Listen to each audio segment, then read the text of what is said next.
आज हम एक ऐसे बहुत ही संवेदनशील और पुराने मुद्दे पर बात कर रहे हैं, अस्पृश्यता। मतलब भारत में छुआछूत। हाँ। आप सोचिए, डॉक्टर अंबेडकर अपनी किताब के शुरू में ही लिखते हैं करीब 5 से 6 करोड़ लोग। हाँ, 5-6 करोड़। ये बहुत बड़ी आबादी है जिन्हें हिंदू समाज के अंदर ही एक बिल्कुल अलग, एक नीची नजर से देखा जाता था। ये आंकड़ा ही अपने आप में चौंकाने वाला है ना? बिल्कुल। और सवाल ये उठता है कि इतने सारे लोग आखिर इस स्थिति में पहुंचे कैसे, ये हुआ कैसे? हाँ, और ये सवाल जितना बड़ा है उतनी गहराई से इस पर आमतौर पर बात नहीं हुई है। अक्सर बस कह दिया जाता है कि ये एक सामाजिक बुराई है। सही बात है, पर इसकी जड़ें कहाँ हैं? ये कैसे शुरू हुआ? इस पर ध्यान कम ही गया है। इसीलिए आज हमारी कोशिश है कि डॉक्टर B.R. अम्बेडकर की जो महत्वपूर्ण किताब है, the untouchables, who were they and why they became untouchables, और कुछ दूसरे तुलनात्मक स्रोतों के जरिए इस पहेली को थोड़ा सुलझाएं। हाँ, अंबेडकर का विश्लेषण देखना बहुत जरूरी है। हमारा मकसद है उनके तर्कों को समझना। वो क्या सबूत सामने रखते हैं और क्यों मानते थे कि भारत की ये छुआछूत दुनिया में सबसे अलग थी। उन्होंने कुछ बुनियादी सवाल उठाए थे, जैसे कि ये लोग गांव के बाहर ही क्यों रहते थे? हाँ, और क्या इसका गाय का मांस खाने से कोई लेना देना था? और आखिर ये सब हुआ कब, कैसे हुआ? बिल्कुल, ये बहुत बुनियादी सवाल हैं। और अंबेडकर इसी बात पर जोर देते हैं कि इतने बड़े समूह को अछूत मानकर अलग थलग कर दिया, लेकिन ऐसा क्यों हुआ? इसकी वजह पर गंभीरता से विचार, खासकर मुख्य धारा के विद्वानों ने बहुत कम किया। हाँ, उन्होंने इसकी आलोचना भी की थी। उनका मानना था कि शायद जो स्थापित विद्वान थे, ब्राह्मण विद्वान थे, उनके अपने कुछ पूर्वाग्रह रहे होंगे। हाँ, उनका ये मानना था। खैर, हम तो यहाँ उनके नजरिए को, उनके विश्लेषण को समझने की कोशिश कर रहे हैं। बिल्कुल। तो चलिए शुरू करते हैं। मेरा पहला सवाल ये है कि ये जो विचार है प्रदूषण का, अपवित्रता का, क्या ये सिर्फ भारत में ही था या दुनिया में कहीं और भी ऐसी चीजें थीं? ये बहुत सही जगह है शुरू करने के लिए। देखिए, ये जो पवित्र और अपवित्र का कॉन्सेप्ट है, ये कोई नया नहीं है और ना ही ये सिर्फ भारत तक सीमित है। अगर हम पुराने समाजों को देखें, आदिम समाजों को, तो ये सोच कई जगह मिलती है। अच्छा, किस तरह से? उदाहरण दे सकते? जरूर। जैसे आदिम समाजों में जिंदगी की जो बड़ी घटनाएं होती हैं, जन्म है, मृत्यु है, किसी लड़की का रजस्वला होना, शादी, इन सब को अक्सर किसी ना किसी तरह की अपवित्रता से जोड़ा जाता था। और मृत्यु को तो लगभग हर जगह ही सबसे बड़ा प्रदूषण मानते थे। इतना ही नहीं, कुछ खास पवित्र मानी जाने वाली चीजों या लोगों को छूना भी वर्जित या अपवित्र माना जा सकता था। जैसे वो पॉलिनेशिया में कबीले का मुखिया होता था, वो इतना पवित्र या टैबू माना जाता था कि आम आदमी उसे छू भी नहीं सकता था। और अजनबियों का क्या? बाहर से आने वाले लोग? हाँ, अक्सर उन्हें भी शक की नजर से या कहें अपवित्र माना जाता था। वो टैबू होते थे क्योंकि वो समूह के नहीं थे। उनके रीति रिवाज अलग, उनके देवता अलग। तो ये सिर्फ आदिम समाजों की बात नहीं है? नहीं, प्राचीन सभ्यताओं में भी ऐसा था। ग्रीस में देख लीजिए, रोम में, वहाँ तो लुस्ट्राशियो नाम का बाकायदा शुद्धि संस्कार होता था। लुस्ट्राशियो? हाँ, पूरे इलाके या समुदाय को पवित्र करने के लिए।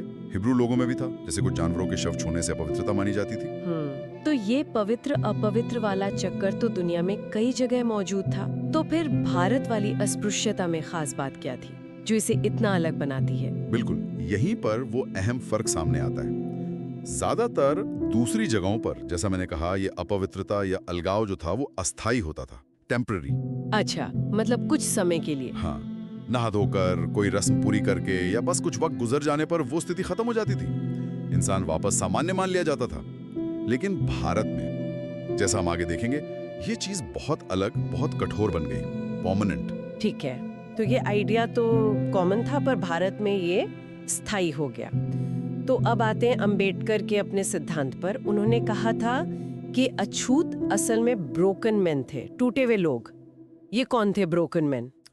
देखिए, अंबेडकर के हिसाब से ये वो लोग थे जो बहुत पुराने जमाने में कबीलों के बीच जो लड़ाइयां होती थी उनमें हार गए थे और हारने के बाद अपने मूल कबीले से बिछड़ गए थे। सोचिए, युद्ध में सब कुछ हारकर बिना किसी कबीलाई सहारे के बिखरे हुए लोग। उनका अपना कोई समुदाय नहीं बचा, कोई जमीन नहीं, वो बस सुरक्षा और गुजारे की तलाश में थे। और अंबेडकर कहते हैं कि यही लोग फिर गांव के बाहर बस गए। हाँ, पर बाहर क्यों? गांव के अंदर क्यों नहीं रहने दिया गया? इसके पीछे अंबेडकर कुछ अहम वजह बताते हैं। पहली वजह तो उस जमाने की सोच थी, आदिम सोच। उसके हिसाब से ये लोग बाहरी थे, एलियन थे, उनका खून अलग, उनका कबीला अलग, तो गांव में बसे मूल लोगों से अलग थे वो। इसलिए उन्हें मुख्य बस्ती में रहने की इजाजत नहीं थी। दूसरी वजह ज्यादा व्यवहारिक थी, प्रैक्टिकल। वो क्या थी? उस दौर में बसे हुए गांवों को अक्सर घुमंतू हमलावरों का खतरा रहता था, लुटेरों का। तो इन ब्रोकन मैन ने गांव वालों के लिए एक तरह से चौकीदार या प्रहरी का काम संभाला, सुरक्षा का। अच्छा, गार्ड की तरह। हाँ बिल्कुल। और बदले में गांव वालों ने उन्हें रहने की जगह दी, गांव के बाहर सीमा पर, और खाने पीने का इंतजाम किया। और सीमा पर रहना उनके इस पहरेदारी वाले काम के लिए भी सही था, स्ट्रेटेजिक था। क्या इसका कोई भाषाई सबूत भी है, जैसे पुराने शब्दों में? हाँ, अंबेडकर इस तरफ इशारा करते हैं। वो कहते हैं कि पुराने ग्रंथों में अछूतों के लिए जो शब्द इस्तेमाल हुए हैं, जैसे अंत्य, अंत्यज, अंत्यावासिन। हाँ, सुने हैं ये शब्द। इन सब का मतलब है आखिरी में रहने वाले या सीमा पर बसने वाले, एंड पे रहने वाले। ये शब्द उनकी लोकेशन बता रहे हैं, जगह बता रहे हैं। ये नहीं बता रहे हैं कि वो जन्म से ही अपवित्र थे। ये तो काफी दिलचस्प बात है। क्या इसका कोई जीता जागता उदाहरण भी दिया उन्होंने, किसी समुदाय का? बिल्कुल। वो महाराष्ट्र के महार समुदाय का उदाहरण प्रमुखता से देते हैं। महार पारंपरिक रूप से गांव के बाहर ही रहते आए हैं। हाँ, ये तो पता है। पर उनके पास गांव के खिलाफ कुछ पुश्तैनी अधिकार थे, लगभग 52 तरह के गांव अधिकार। इनमें गांव से अनाज और खाना पाने का हक था, मरे हुए जानवरों पर उनका हक था, और साथ ही गांव की चौकीदारी का फर्ज भी था। 52 अधिकार? हाँ, अंबेडकर का तर्क यह है कि ये अधिकार और ये कर्तव्य किसी बहुत पुराने समझौते की तरफ इशारा करते हैं। एक तरह की डील जो गांव वालों और इन बाहर से आए ब्रोकन मैन यानी महार समुदाय के पूर्वजों के बीच हुई होगी। अच्छा, ये तो वाकई सोचने वाली बात है। लेकिन क्या ये ब्रोकन मैन वाला आइडिया और उनका गांव के बाहर बसना सिर्फ भारत में ही था, या कहीं और भी ऐसा देखने को मिलता है? नहीं, अंबेडकर बताते हैं कि ऐसा दूसरी जगहों पर भी हुआ है। वो आयरलैंड का उदाहरण देते हैं। वहाँ फ्यूडेहर्स नाम के लोग थे। फ्यूड? हाँ ये भी ऐसे ही थे, बाहरी या अपने कबीले से टूटे हुए लोग, हाँ, जो दूसरों की जमीन पर उनकी शरण में रहते थे और मुख्य समुदाय से अलग बसाए जाते थे। अच्छा। ऐसे ही वेल्स में ऑल्ट्यूड्स थे। वो भी मुख्य कबीले के सदस्य नहीं थे और अलग रहते थे। अरे वाह। तो मतलब अंबेडकर का पहला बड़ा दावा ये हुआ कि भारत में अछूतों का गांव के बाहर रहना कम से कम शुरुआत में कोई अनोखी बात नहीं थी। हाँ, शुरू में नहीं। ये उन ब्रोकन मैन की स्थिति का नतीजा था, जो बाहरी होने की वजह से अलग रखे गए थे। ठीक वैसे ही जैसे आयरलैंड और वेल्स में हुआ। मतलब शुरू में वजह बाहरी होना थी, न कि अपवित्र होना। बिल्कुल। अंबेडकर के मुताबिक ये अपवित्रता वाला जो ठप्पा है वो बाद में लगा। लेकिन उस पर आने से पहले अंबेडकर कुछ और पुरानी थ्योरीज को भी खारिज करते हैं, जो छुआछूत की वजह बताने की कोशिश करती थी। जैसे वो नस्ल वाली बात। हाँ, कि शायद अछूत कोई हारी हुई अलग नस्ल के लोग थे। हाँ, ये एक बहुत आम धारणा रही है कि शायद अछूत द्रविड़ थे या आदिवासी मूल के थे, जिन्हें गोरे आर्यों ने हराया और फिर उन्हें नीचा दिखाया, गुलाम बनाया। अंबेडकर इसे सिरे से खारिज करते हैं। किस आधार पर? वो उस समय के मानव विज्ञान के अध्ययनों का हवाला देते हैं, एंथ्रोपोलॉजी। जैसे प्रोफेसर घुरिये का डेटा था। वो डेटा ये दिखाता है कि शारीरिक नापजोख के हिसाब से, जैसे नाक की बनावट या सिर का आकार, इनमें जैसे यूपी के ब्राह्मण और पंजाब के चोहरा समुदाय जो अछूत माने जाते हैं, उनमें कोई बड़ा नस्ली फर्क नहीं है। अच्छा। इसी तरह तमिलनाडु के ब्राह्मण और वहाँ के चरुमन समुदाय जो अछूत हैं, उनमें भी कोई खास अंतर नहीं मिलता। और कोई तर्क दिया उन्होंने इसके खिलाफ? हाँ, वो कुल चिन्हों यानी टोटम की बात भी करते हैं, गोत्र की। हाँ। वो बताते हैं कि बहुत से सवर्ण और अछूत जातियों में एक जैसे कुल या गोत्र पाए जाते हैं। जैसे महाराष्ट्र में महार और मराठाओं में कई कुल एक जैसे हैं, कदम, मोरे, पवार वगैरह। पंजाब में चमारों और जाटों में भी ऐसा है। अंबेडकर सवाल उठाते हैं कि अगर ये बिल्कुल अलग नस्लें होती तो इनके कुल गोत्र इतने मिलते जुलते कैसे हो सकते थे। हाँ, ये तो सोचने वाली बात है। ये तो एक ही मूल, एक ही स्टॉक की तरफ इशारा करता है। उनका निष्कर्ष बिल्कुल साफ था। उन्होंने लिखा, ब्राह्मण और अछूत एक ही नस्ल के हैं। तो नस्ल वाली थ्योरी को उन्होंने खारिज कर दिया। फिर एक और आम वजह बताई जाती है, काम धंधा, व्यवसाय, कि जो लोग गंदे या मैले माने जाने वाले काम करते थे वो अछूत बन गए। हाँ, ये तो शायद सबसे कॉमन तर्क है, मैला उठाना, चमड़े का काम करना, मरे हुए जानवर उठाना वगैरह वगैरह। पर अंबेडकर इसे भी नहीं मानते। वो इसे पूरी वजह नहीं मानते। वो कहते हैं कि ये बात इतनी सीधी नहीं है। वो पुराने धर्म ग्रंथों का हवाला देते हैं, जैसे नारद स्मृति। वो बताते हैं कि पुराने जमाने में तो गुलामी की प्रथा थी और गुलामी के तहत सवर्ण जातियां भी, जिनमें ब्राह्मण भी शामिल हो सकते थे, ये सब तथाकथित अशुद्ध काम करते थे। अच्छा, सवर्ण भी? हाँ, गुलामी के संदर्भ में। तो अगर जरूरत पड़ने पर कोई भी ये काम कर सकता था, तो फिर सिर्फ कुछ खास समूहों को इन्हीं कामों के आधार पर हमेशा के लिए पीढ़ी दर पीढ़ी अछूत कैसे बना दिया गया? ये तर्क तो मजबूत है। उनका मानना था कि सिर्फ काम धंधा छुआछूत की पूरी कहानी बयान नहीं कर सकता, कोई और गहरी वजह होनी चाहिए। तो अगर नस्ल भी वजह नहीं, काम धंधा भी पूरी वजह नहीं, तो फिर अंबेडकर के हिसाब से असली वजह क्या थी? यहीं पर उनकी वो नई और थोड़ी कह सकते हैं चौंकाने वाली थ्योरी सामने आती है ना? बिल्कुल। अब हम उनके मुख्य तर्क पर आ रहे हैं। अंबेडकर छुआछूत की जड़ में दो बड़ी वजह बताते हैं और ये दोनों एक दूसरे से गहराई से जुड़ी हुई हैं। क्या है वो दो वजह? पहली, बौद्ध धर्म के प्रति ब्राह्मणों की नफरत और दुश्मनी, और दूसरी, इन ब्रोकन मैन का गाय का मांस यानी गोमांस खाना जारी रखना, जबकि बाकी हिंदू समाज ने इसे खाना छोड़ दिया था। ओके, ये थोड़ा समझने वाला है। एक एक करके देखते हैं। पहले ये बौद्ध धर्म वाला कनेक्शन क्या है? छुआछूत से इसका क्या लेना देना? देखिए, अंबेडकर की परिकल्पना, उनका हाइपोथेसिस ये है कि ये जो ब्रोकन मैन थे, जो गांव के बाहर रह रहे थे, ये शायद बौद्ध बन गए थे। बौद्ध? हाँ, हमें पता है कि भारत में एक समय बौद्ध धर्म का बहुत जोर था, बहुत फैला हुआ था, और अंबेडकर मानते हैं कि ये बाहरी लोग, जिन्हें वैसे भी हिंदू समाज पूरी तरह अपना नहीं रहा था, उन्होंने शायद बौद्ध धर्म अपना लिया। अच्छा, और फिर? और बौद्ध होने के नाते इन लोगों ने ब्राह्मणों की जो सर्वोच्चता थी उसे मानने से इनकार कर दिया। वो अपने धार्मिक कामों के लिए, पूजा पाठ के लिए ब्राह्मणों को नहीं बुलाते थे। अब इसका नतीजा क्या हुआ? ब्राह्मणों ने इन बौद्ध बन चुके ब्रोकन मैन से चिढ़ना शुरू कर दिया, नफरत करनी शुरू कर दी।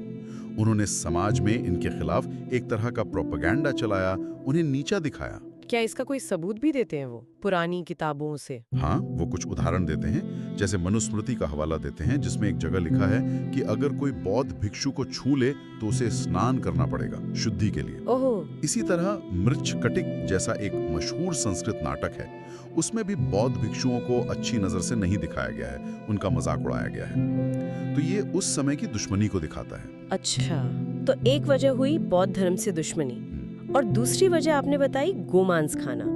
इसे थोड़ा और विस्तार से बताइए। हाँ, अंबेडकर का दूसरा बड़ा तर्क ये है कि ये ब्रोकन मैन, जो शायद बौद्ध थे, वो गोमांस खाते रहे हैं। हो सकता है वो पहले से खाते आ रहे हों, या शायद उनकी गरीबी ऐसी थी कि उन्हें मरे हुए जानवर का मांस खाना पड़ता था।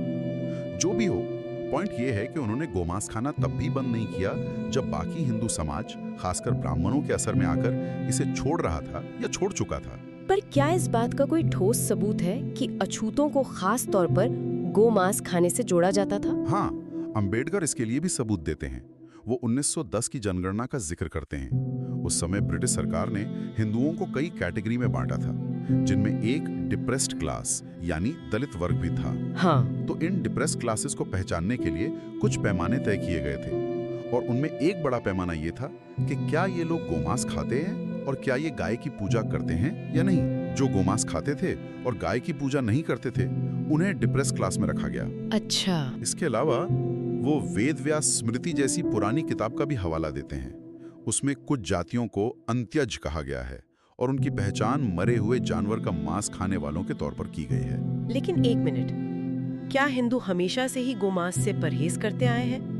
मैंने तो सुना है, और शायद आपने भी इशारा किया, कि पुराने जमाने में ऐसा नहीं था। बिल्कुल, यही तो अंबेडकर के तर्क का सबसे मजबूत और शायद सबसे चौंकाने वाला हिस्सा है।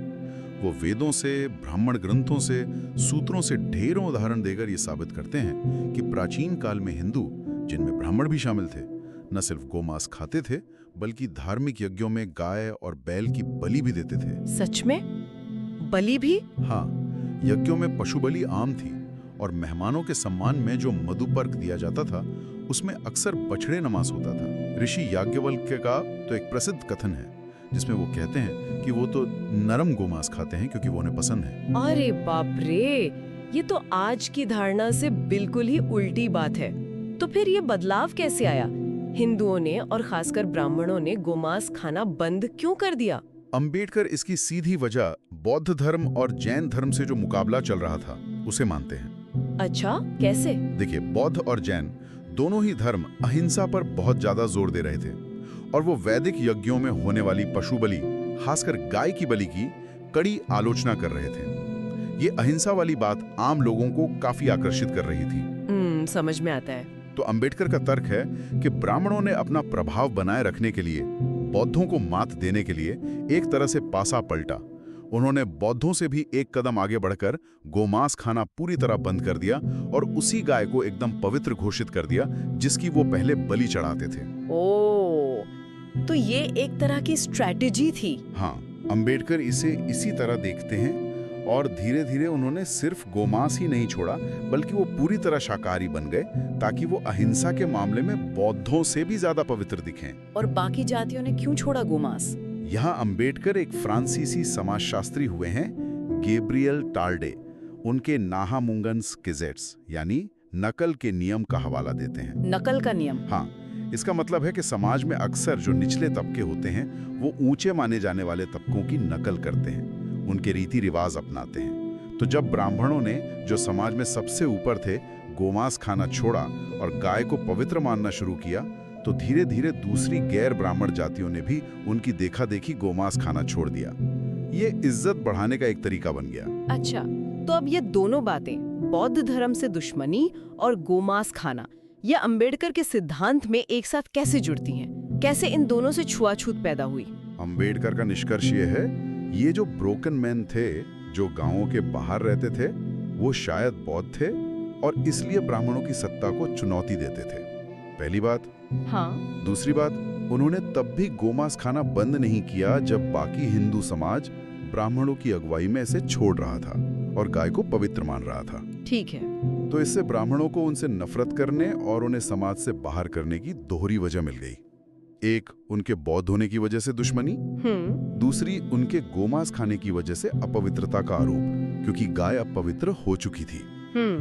इस डबल नफरत ने, इस दोहरे कारण ने इन ब्रोकन मैन को हिंदू समाज के बिल्कुल हाशिए पर धकेल दिया। उन्हें सिर्फ बाहरी नहीं बल्कि स्थायी रूप से अपवित्र और अछूत बना दिया गया। गाय की ये जो नई नई पवित्रता स्थापित हुई थी, उसने इस प्रक्रिया में एक बहुत बड़ा रोल निभाया। वाह, ये तो वाकई एक बहुत ही गहरा और सोचने पर मजबूर करने वाला विश्लेषण है।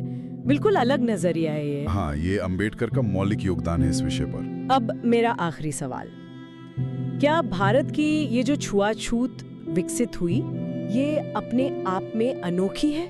हमने शुरू में बात की थी कि पवित्र अपवित्र का विचार और बाहरी लोगों को अलग रखने की बात तो दूसरी जगहों पर भी थी। हाँ, जैसा हमने पहले चर्चा की, अपवित्रता का विचार नया नहीं था और बाहरी समूहों का अलगाव भी हमने देखा, जैसे आइलैंड और वेल्स के ब्रोकन मैन का उदाहरण। हाँ। लेकिन अंबेडकर और अन्य स्रोत भी इस बात पर बहुत जोर देते हैं कि भारत में जो छुआछूत की व्यवस्था बनी, वो अपने कुछ खासियतों की वजह से दुनिया में बिल्कुल अनोखी है, यूनिक है। ऐसी व्यवस्था कहीं और देखने को नहीं मिलती। क्या है वो खास बातें? क्या चीज इसे इतना अलग बनाती है? पहली और शायद सबसे अहम बात है इसका स्थायित्व और आनुवंशिकता, मतलब परमानेंट होना और पीढ़ी दर पीढ़ी चलना। अच्छा। जैसा हमने कहा, ज्यादातर दूसरी जगहों पर अपवित्रता या अलगाव अस्थायी होता था, कुछ समय बाद या शुद्धि के बाद खत्म हो जाता था। लेकिन भारत में छुआछूत जन्म से मिलती है, ये पूरी जिंदगी इंसान के साथ रहती है और उसके बच्चों में भी जाती है, हेरिडिटरी है। मतलब इससे निकलने का कोई रास्ता नहीं है? कोई रास्ता नहीं। कोई पूजा पाठ, कोई रस्म इसे खत्म नहीं कर सकती। अंबेडकर के शब्दों में, आदमी अछूत पैदा होता है और अछूत ही मरता है। ये इसकी सबसे क्रूर बात है। दूसरी खास बात है पूरे के पूरे वर्ग का अलगाव, सेग्रीगेशन ऑफ अ क्लास।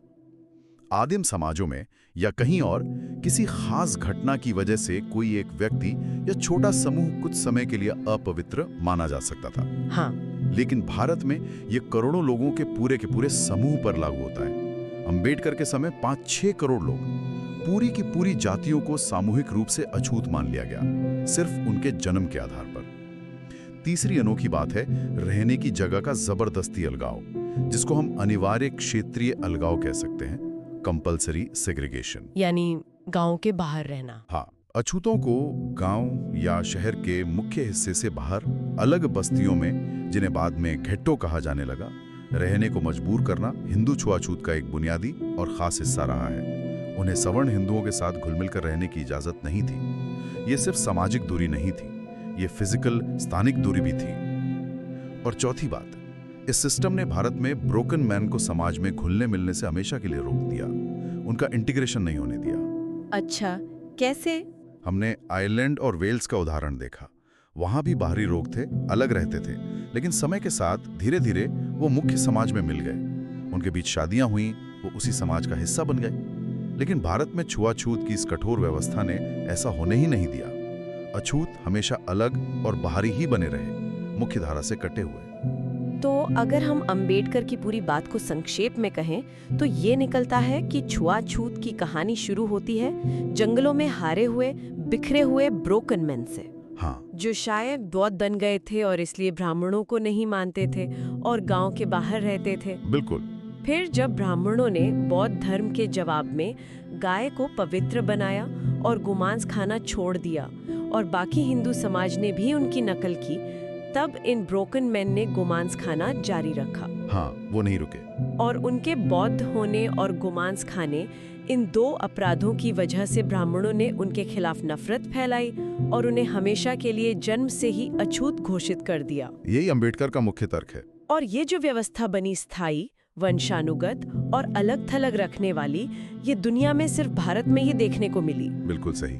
यही अंबेडकर का विश्लेषण है जो उन्होंने अपनी किताब में सबूतों के साथ पेश किया है। और ये विश्लेषण हमें आज भी बहुत कुछ सोचने पर मजबूर करता है। हाँ, बिल्कुल। अगर अंबेडकर का यह ऐतिहासिक नजरिया, ये विश्लेषण सही है, तो फिर सवाल ये उठता है कि इन जड़ों को समझना कि ये व्यवस्था कैसे बनी, ये आज के समय में जाति भेदभाव से लड़ने, सामाजिक न्याय स्थापित करने और एक समावेशी समाज बनाने की हमारी कोशिशों के लिए कितना मायने रखता है।